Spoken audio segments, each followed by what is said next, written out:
So while we are logging, I would say hi. Thank you for being here.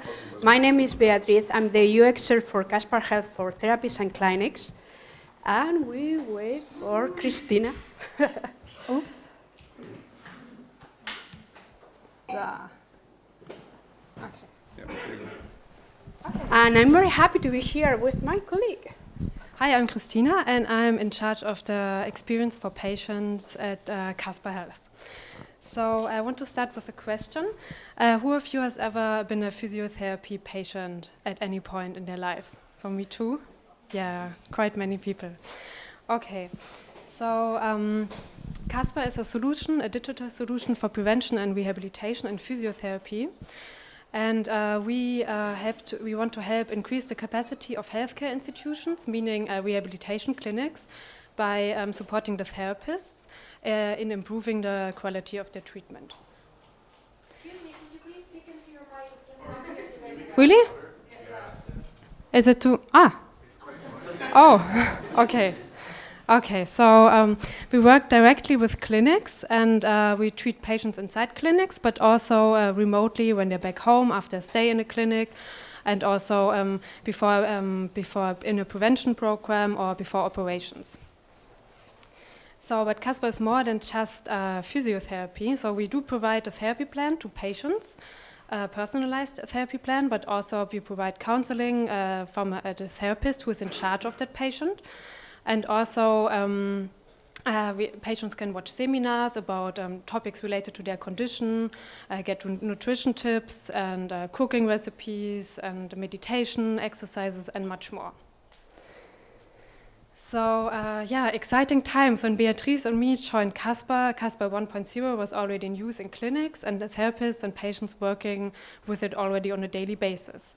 So yeah, it was. We had high expectations, and these were the main questions. So, what do we do from here on? So, what do we have to add, to change, and how do we know what's right for the users? So, we brought you today 4 cases and 4 different methods of how we explored core parts of our product. And now I hand over to Beatriz to explain the first one. The first thing that I'm going to say is that if you look at the screen, you will see we are just 2 persons here, and it's the same product, but we are using every time something different. Because tools are tools and techniques are just techniques, and you need to use the one that is good for you in your moment, that is going to give you the answer you are looking for. And that's what we are going to try to show you today. So the first thing is the exercise module. It's like the basics of Caspar. Is where the patients, they can learn what to do to improve their condition. They can learn about an exercise, what this is good for them. They can switch a kind of mirror where they can look how they move. They can train a bit and make a run test, no? For saying, okay, is this quick enough for me, or I need to make it a bit slower? And once everything is ready, they can just play.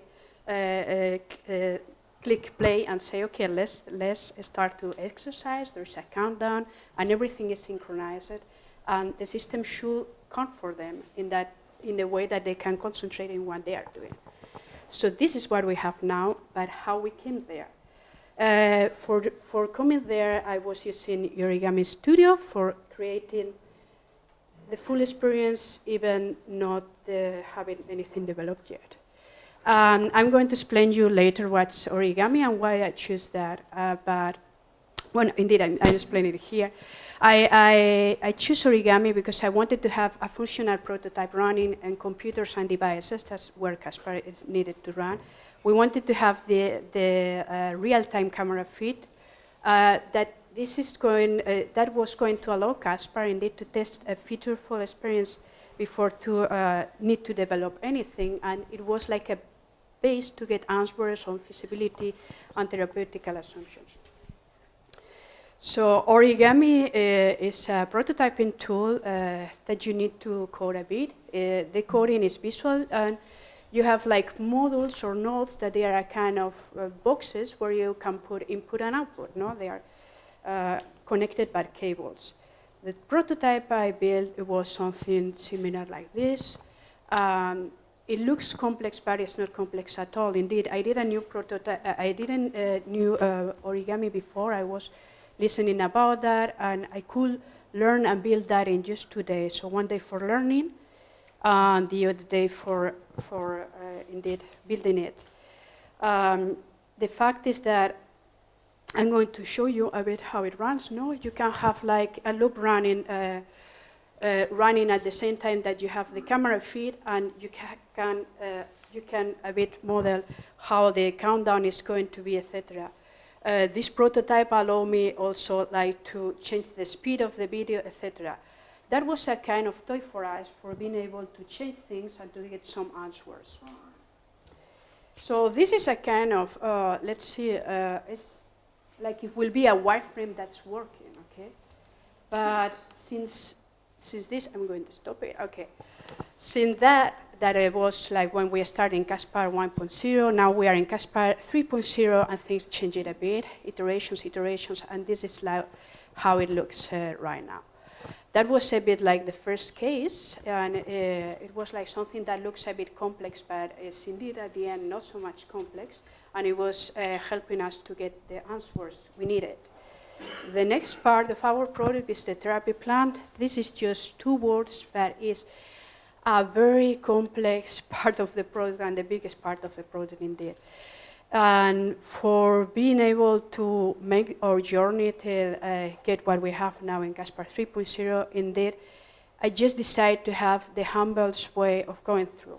And this is paper prototyping and Wizard of Oz. And I'm going to tell you why. Because it's very simple and minimize the pleaser bias. What is that? That is the people is just nice.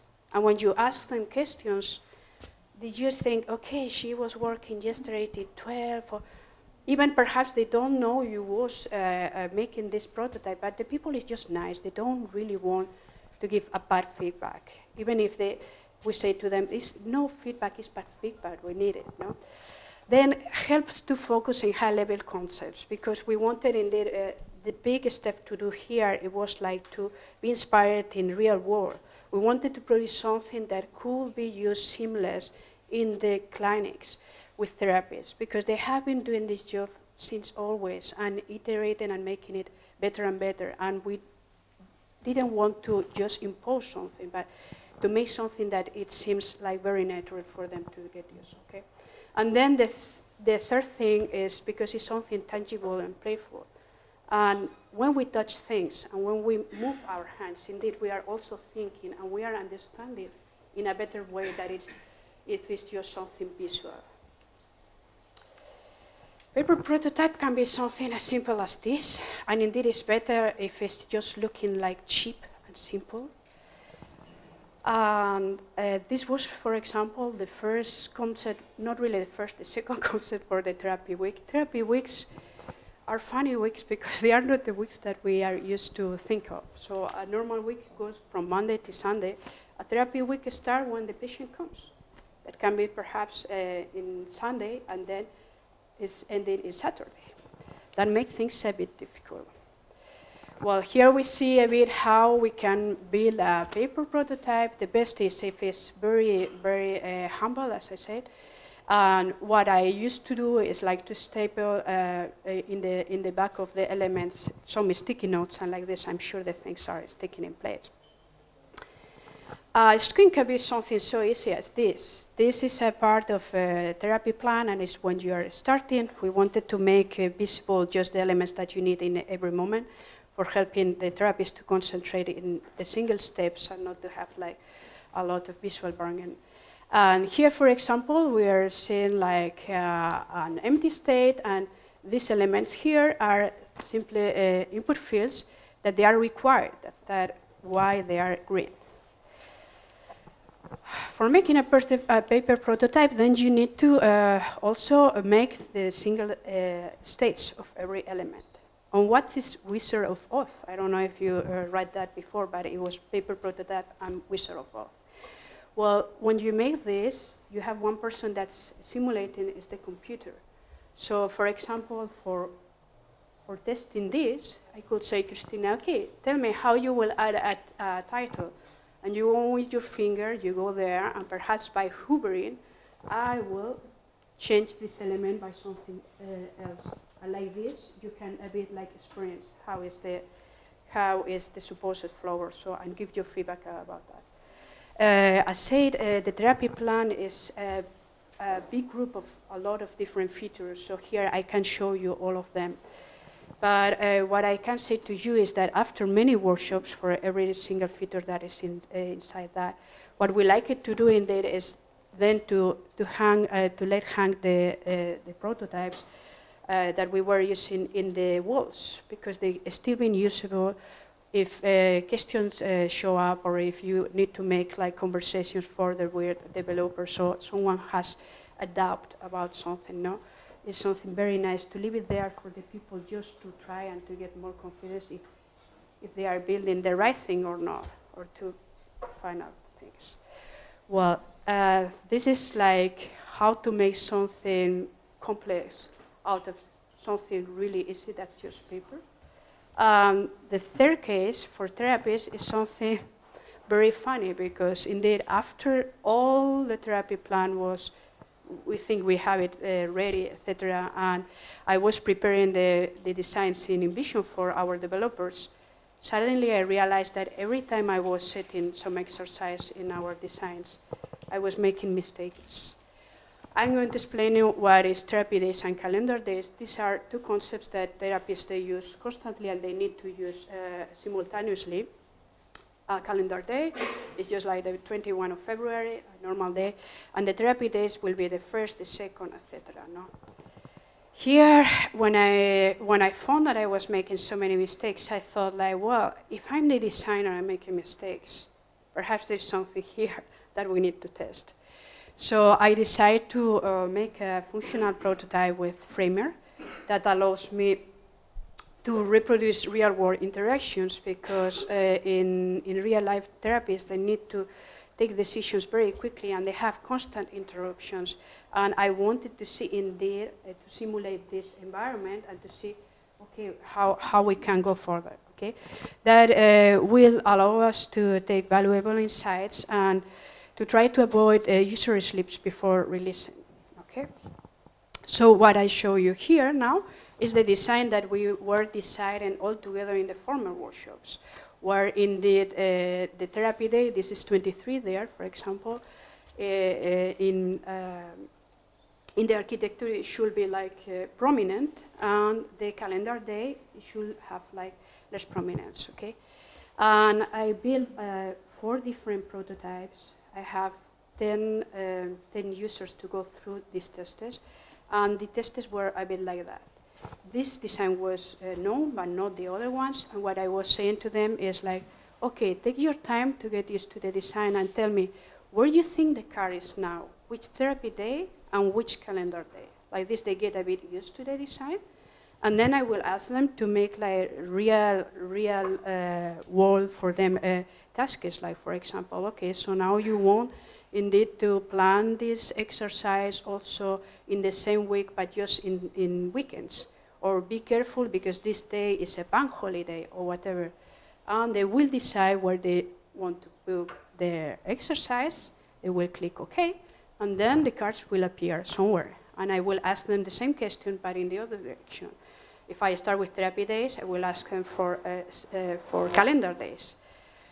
Well, after running that for different designs and with them different therapies, this is the analysis of the testing.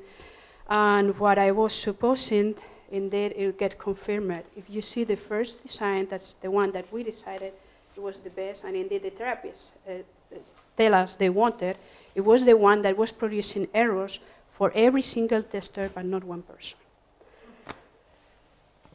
Then we have the third design that was producing one-time errors. And we were having the concept 2 and the concept 4 like going clean through the process. So that could be enough already for taking a decision. But we wanted to combine that also with the opinion of them, not just numbers. And we were asking them, okay, which one is the one you would like indeed to work with? And why? That gives us very interesting insights. I'm going to show you at the end what we did, and I hope we don't have problems because it's a small video. Well, here, you will see that that was the chosen design. We see in the calendar days are having the prominence. And then the therapy days are these ones that they look like sticky notes, like, hey, remember. We use this color just for therapy days all around the system. And our designs are also very, very simple in colors because we want to have this contrast that you can really target every element just very quickly because they always have the same color. Now, one of the insights that we got indeed is that it's very useful to have highlighted the weekends because the patterns are so strange. They are always changing for every single patient. That can be that you see a different pattern for every patient every time you need to check something or to plan something. Well, this is for therapists, and now I'm thinking how it was for patients. So, when we were thinking about how to change the core part of the patient app, which is the actual training session, we had two different concepts in mind that we wanted to test. So we went to Beta House to do a guerrilla testing. And guerrilla testing basically means that you show your prototype to random people, and then you just see how they interact with the prototype, and you check the outcome. And so we used the method because we had two rather complex concepts that we wanted to test. And we also wanted to learn about the expectations, so what would users expect of a physiotherapy app. And also we needed a very quick result. So and the main question we wanted to get answered was, so would the patients, while doing their training, would they need more guidance, or would they prefer to feel free and what to choose, what exercises to choose? So we built a prototype in Flinto, actually two prototypes. We called one we called the flow, and the other concept was called the choice. And here you see the prototype, how it looked, and the first concept, the choice, was had this horizontal swipe function, and people could could choose an exercise and choose in which order they would like to do it, which has the benefit that user could get an overview of what they have to do in that session. And the second prototype, the flow, was a very guided training. So user would be led through their training, and so the benefit to that was that therapists could actually plan an increase in intensity in the training. So they could start with a warm up and end with a cool down, for example, because they knew the order. And the outcome was that so most people liked the flow concept more. There were some voices who said, okay, it felt a bit micromanaged and we didn't like to be so nut-free, and they also liked the overview, but most people preferred to be guided in the sense of they didn't really like to make choices, and they felt insecure, and they didn't really dare to pick something. And especially the older people we talked to, they preferred, they didn't even get the swipe function in some cases, so that was a bit difficult. And the one takeaway, or the major takeaway we had from that session, was that sentence: "You are the experts, you should tell me how to do it." And so we knew that users would be in the need of clearer instructions, and you want to feel an expert's hands. So, and anyone can become a patient, so the voices in Beta House counted a lot. And so this is how the UI looks at the moment. This is the training session, the training flow in the mobile app. There's also a web app. And yeah, that being said, we're already coming to an end of our presentation. So we're also curious and would like to know how you do prototyping, and you can talk with us on Twitter if you like, or yeah, now, and ask your questions. So thank you very much for listening.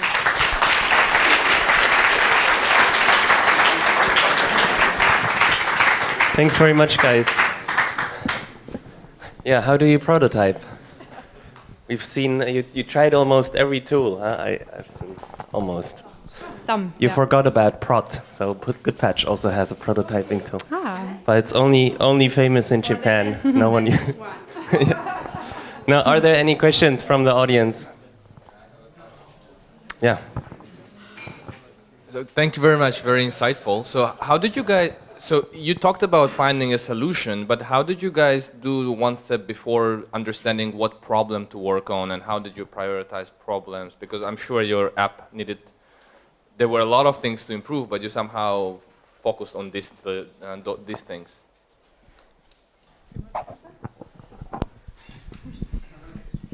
Well, we make contextual inquiry. We are visiting indeed constantly the hospitals, and we work together with the therapists in situ and see how normal therapy goes on without the Caspar. And then we talk with them together and we try to develop together like the product. We have also a panel of therapists that they work in-house with us, but we make a combination of both, and we try to be in contact constantly with our users, and try to listen and dialogue. Yeah, and also especially with the training session, the MVP we had before, so we had to do it from scratch and try new concepts. So there were some clear things that needed to be changed. So did that answer your question? Yes. Okay. Other questions? Thanks. Hi, I'm Rafa. Like a lot of what you presented, it like talks about fitness or exercise a little bit. Like, do you have any idea of how the health industry is going to differentiate with the fitness industry in this kind of overlapping like situation, like physiotherapy and all these things? Can you say again, differentiate? Yes, like what's the difference between health and fitness when producing your product? Okay, I mean, we have a lot. So Caspar is a multimodal product. So we have a lot of different content also. I mentioned it before, I think. So we don't only have physiotherapy exercises. We also have seminars and meditation, but this is all prescribed by a therapist. So the therapist sets up the therapy plan, and it's personalized and customized for that one patient. So I think that's a big difference to fitness apps. Yeah. See a question over here. Yeah. I'll get there. Hi, I'm Yuan. I'm also working in UX field. So I'm wondering to know, like, how do you deal with the test results? I mean, basically from the interview, maybe you have so many people involved in this test, and then everyone has their own insights from the interview. And then I would like to know, how do you synthesize the results, and how do you make it visible and share to the team or stakeholder? I think Beatriz also showed a very nice Excel sheet. This is a very tricky question because it's one of the most complicated things. So, wow.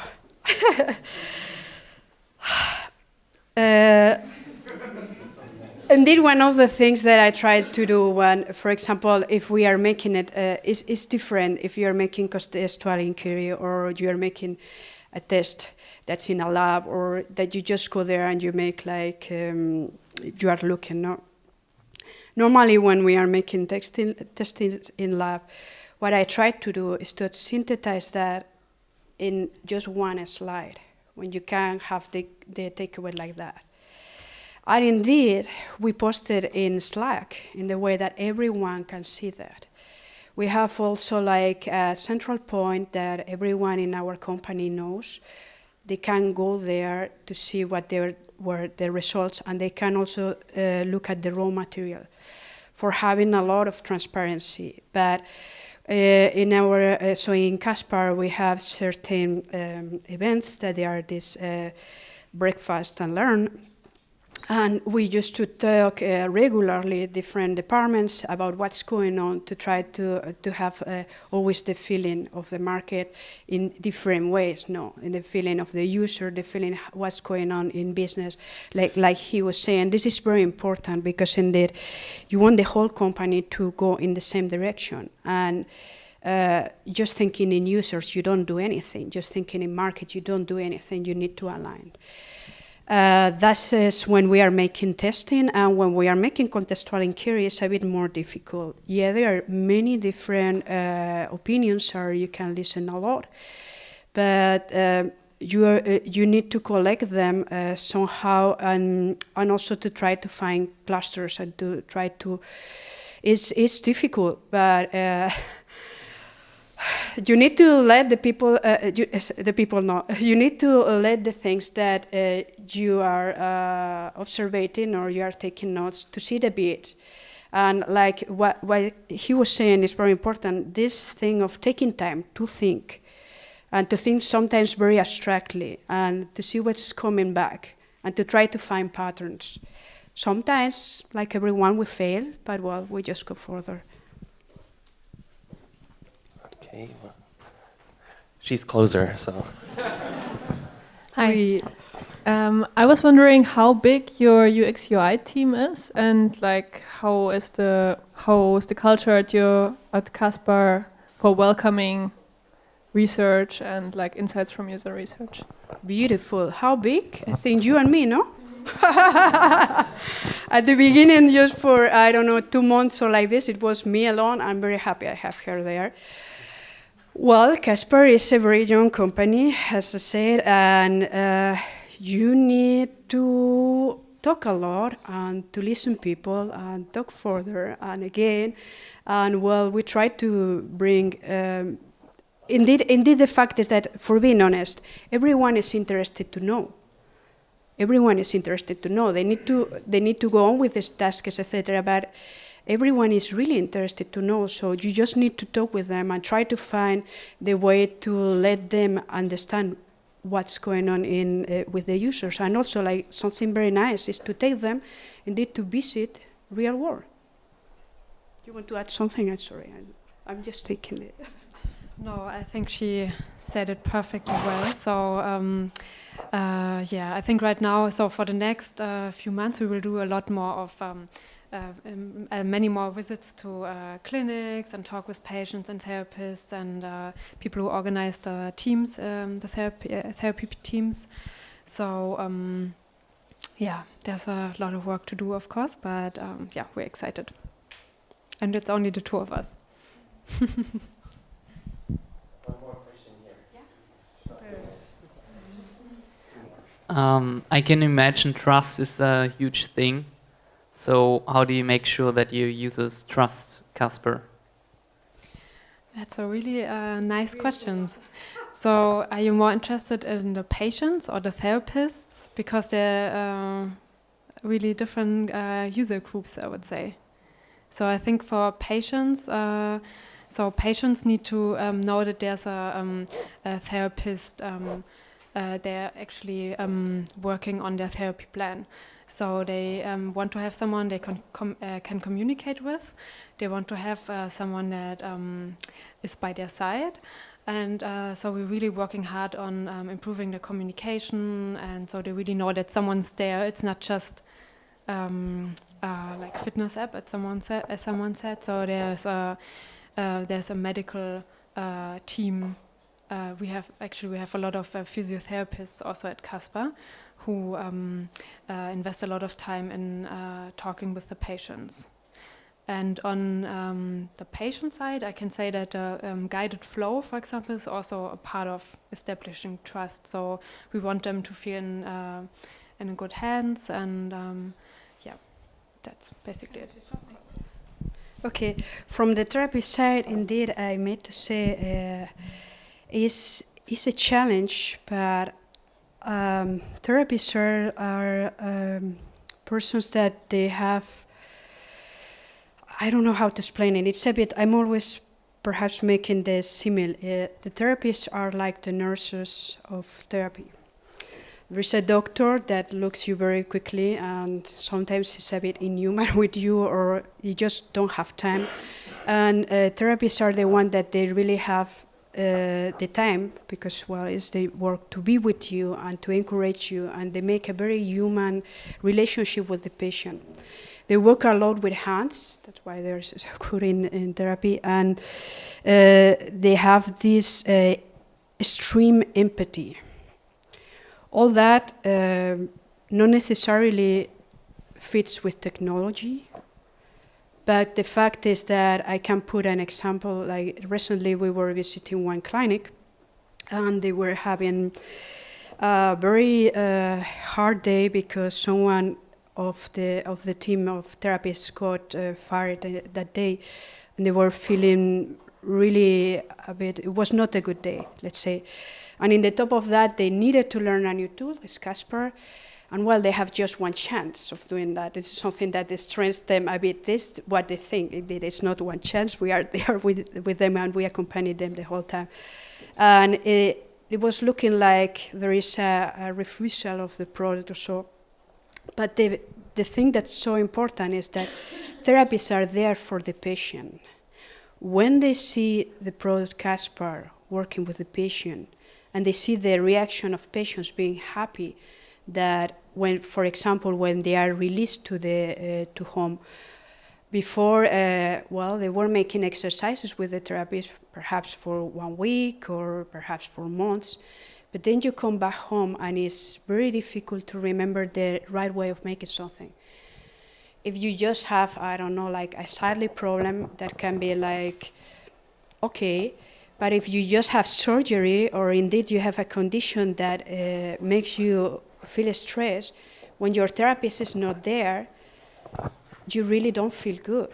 And before they were given a kind of photocopies that they were intended to explain a bit or to remember what you was doing with your therapist. But let's be honest, a photocopy is something very difficult to explain a movement or to explain the right way of making something. So when therapists see that they can improve the way in that they communicate with the patients, and they can show better how, or make them remember how to make something to get better, and they have communication through Caspar, like constant communication. They see their patients improving, and this is the moment that you win their trust, because you are helping them to give a better therapy. Okay, thank you very much. I have one last question that really wants to be asked, and then we can go into the break. But Okay. now, Sorry, after all of your prototypes, I'm really curious whether you have figures on, when you change things after all this research, do you have figures on how patient motivation and participation improves? This is for you. But sorry, I think you need to ask again the figures on how patient motivation improves. Did I get you right? How more likely are they to do these things after you've worked on your improvements? You mean numbers? basically, yeah. Okay. Okay. So I think we're kind of at the beginning of really raising a lot of numbers. But what we can say is that patient compliance went up a lot. So now we're at 78%. So, and before that it was a lot lower, and patients were dropping out. They didn't go. For example, so like a therapy plan, usually it lasts 3 weeks. There can be, of course, longer plans, but when you're inside a clinic, it's 3 weeks, and then they use it. But when you're back home, you can tell that it drops. So they're training less with it, and now we can tell already that it's going up. But we also have to say that the new design we did, it has only been released recently, so we don't have like a big pool of numbers that I can. Yeah, right. So it's just starting, but we will collect a lot of numbers, of course. Okay. Okay, great. Thank you so much, Beatriz and Christina.